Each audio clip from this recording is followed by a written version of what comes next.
बिस्मिल्लाहिर्रहमानिर्रहीम अस्सलाम वालेकुम। कैसे हैं तमाम दोस्त? उम्मीद करता हूँ बिल्कुल खैरियत से होंगे। मैं मोहम्मद वकास और आपको खुशामदीद करता हूँ अपने यूट्यूब चैनल पर। आज की इस वीडियो में हम लोग बात करेंगे सिट्रस के ऊपर, सिट्रस के बागात के ऊपर कि इसको हमने जो उनका फर्टिलाइज़र प्लान है उसको किस तरह तरतीब देना है ताकि जो हमारे पौधे हैं या फिर उसके ऊपर जो फल लग रहा है उसकी क्वालिटी में खातिर खा इजाफा किया जा सके। तो क्योंकि अब नवंबर का एंड चल रहा है, इसके बाद दिसंबर स्टार्ट होने वाला है, तो दिसंबर में जो आपने सबसे पहले काम करना है वो ये करना है कि आपने गली सड़ी जो गोबर की खाद होती है उस वो आपने अप्लाई करना है। जो जवान पौधा है उसके ऊपर कम से कम 50 से 60 किलो आपने उसका इस्तेमाल करना है। तो उसके बाद दिसंबर के आखिर पे क्योंकि तब तक जितने भी हमारे किन्नू के अलावा दूसरे फलदार पौधे होते हैं उनके ऊपर उनकी काट छांट की जा चुकी होती है, उनके ऊपर जो फल होता है वो भी ख़त्म हो चुका होता है।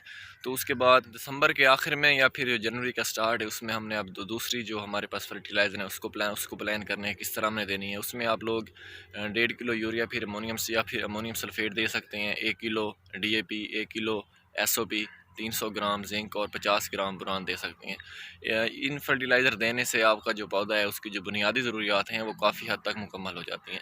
तो उम्मीद करता हूँ ये जो फर्टिलाइज़र प्लान है स्टार्ट में दिसंबर और जनवरी का सिट्रस के बागात के हवाले से आपको अच्छा लगा होगा।